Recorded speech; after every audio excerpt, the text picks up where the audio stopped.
உலகின் சக்தி வாய்ந்த இராணுவமாக இருந்தோம், மொத்தமாக சிதைத்துவிட்ட ஈரான், புலம்பி தவிக்கும் அமெரிக்க அதிபர் ட்ரம்ப்.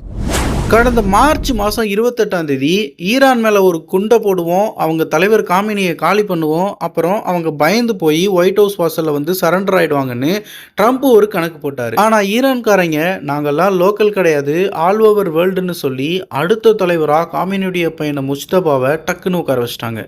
அமெரிக்கா போட்ட கணக்கு புலிப்பாண்டி கணக்காக தப்பாக போச்சு.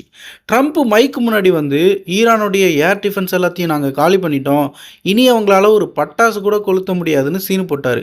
அவர் சொல்லி வாய மூடல, அதுக்குள்ளே ஈரான்காரங்க அமெரிக்காவுடைய செம்ம காஸ்ட்லியான F-35 ஃப்ளைட்டையே குறி வச்சு அடித்து திக்கடிக்க வச்சுட்டாங்க. ஏண்டா இப்போ தான் எல்லாத்தையும் அடிச்சிட்டோன்னு சொன்னியே, அப்புறம் எப்படா அடித்தாங்கன்னு உலக நாடுகள்லாம் ட்ரம்ப்பை பார்த்து சிரிக்குது. ஈரான்காரங்க இப்போவும் சும்மா கிடையாது, ஸ்ட்ரெயிட் ஆஃப் ஹார்மஸ் வழியவும் மூடிட்டாங்க. அங்கே தான் உலகத்துக்கு தேவையான 20% எண்ணெய் போகுது.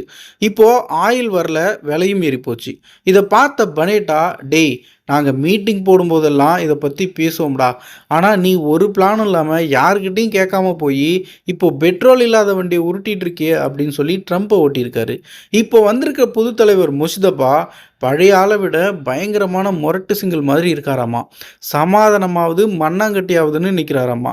ஸோ பனேட்டா என்ன சொல்கிறாருன்னா, ட்ரம்ப் இப்போ தனியாக நின்று புலம்புறாரு. முன்னாடி யாரெல்லாம் மதிக்காமல் துரத்தி விட்டாரோ இப்போ அவங்க காலெல்லாம் வந்து ஹெல்ப் கேட்குற நிலைமைக்கு வந்துட்டாருன்னு நக்கல் பண்ணியிருக்காரு. ட்ரம்ப் போட்ட தப்பு கணக்கால் அமெரிக்காவுக்கு இப்போ தண்ணி காட்டிக்கிட்டு இருக்குது ஈரான்.